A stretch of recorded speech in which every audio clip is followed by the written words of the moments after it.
Hello everyone. In this video I'd like to tell you about a terrifying story that was shared by one of my subscribers. In it, she describes how one night she heard a strange voice coming from her baby monitor. The scary part is that the voice wasn't human. Let's get started. I want to start this story off by saying that I don't believe in ghosts, demons, or anything like that.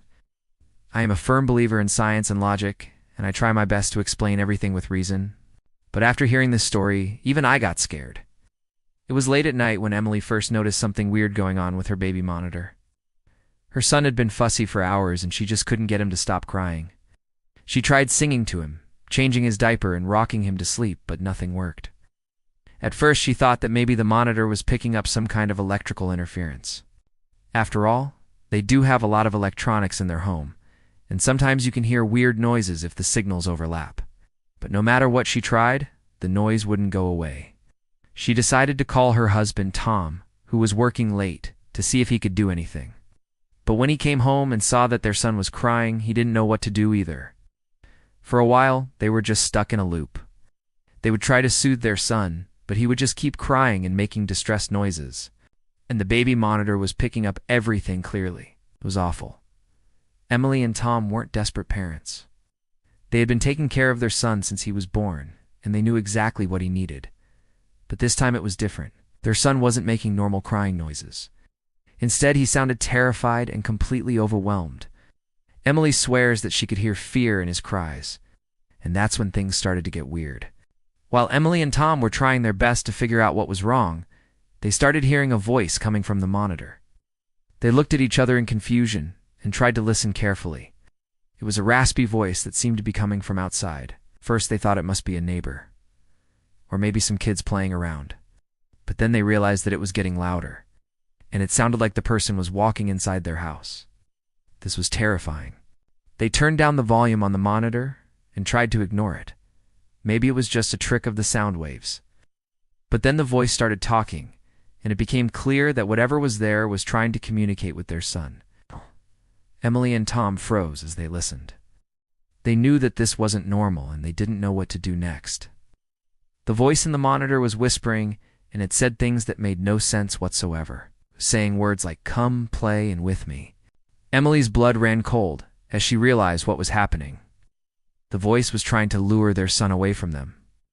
Whoever or whatever was on the other side of the monitor was trying to take their baby, and they knew it. The thing was, they couldn't just turn off the monitor. Their son was still crying, and they wanted to make sure that he was okay. But they also couldn't turn up the volume again, because they didn't want to hear whatever else that thing might say.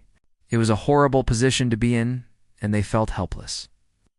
Then, when their son calmed down a little bit, they heard the voice again. It was closer now, and it sounded like it was right outside their bedroom door. Emily grabbed onto Tom's arm tightly.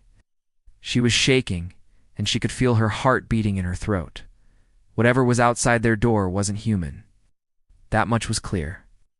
But whatever it was trying to get into their house. And then it stopped. They waited in silence, listening intently to any sounds that might indicate that whatever was out there was leaving. But they heard nothing. Then slowly and hesitantly, they turned up the volume on the monitor again. Still nothing. They called out to their son, but he didn't respond. He must have fallen asleep at some point. And that made them realize something. Whatever was out there had taken their son. Why didn't they hear anything? They didn't hear a struggle, a scream, or even a peep. And that made them wonder if whatever was out there hadn't taken their son. Had it already been there all along? The idea sent chills down Emily's spine. Was their son being taken by some kind of monster that had been living in their house all this time? Had never experienced anything like this before, and they were too scared to find out what was happening on their own. So they called the police and told them about the situation. But when the officers arrived, they didn't see anything suspicious. They checked the windows and doors, but everything was locked, and there were no signs of forced entry. The officers searched the house, but they didn't find anything unusual.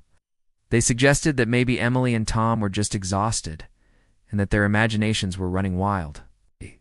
But they knew that wasn't the case.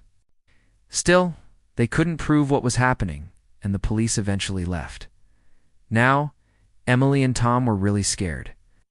They didn't know what to do. They were too afraid to let their son sleep in the same room as them. They took turns watching him during the day, but at night they both stayed awake, staring at the baby monitor. They didn't hear any more strange voices, but they also didn't see any sign of their son's kidnapper. Days went by and the situation became more and more difficult. Emily and Tom were exhausted, and they couldn't keep their eyes open all the time. But they were too worried to let their guard down. Then one day they got a package. It was a new baby monitor. A friend had heard about their situation and wanted to help. The new monitor was high-tech and had cameras with night vision.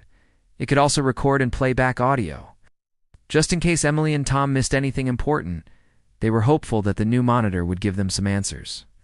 After setting it up, they played back the recordings from the previous night. As they watched, their faces paled. The video showed everything they had seen, but it also picked up something else. While their son was sleeping peacefully in his crib, they could see a dark, shadowy figure standing over him. The figure seemed to be watching him intently. It didn't do anything, but its presence was enough to send shivers down Emily's spine. She felt sick to her stomach as she realized that they had been so close to losing their son. The fact that the creature had been there watching them all along made it even scarier. They didn't know what to do. They couldn't protect their son from a monster that they couldn't even see, but they also couldn't keep watching him without knowing if he was in danger. So they decided to move their son into their room.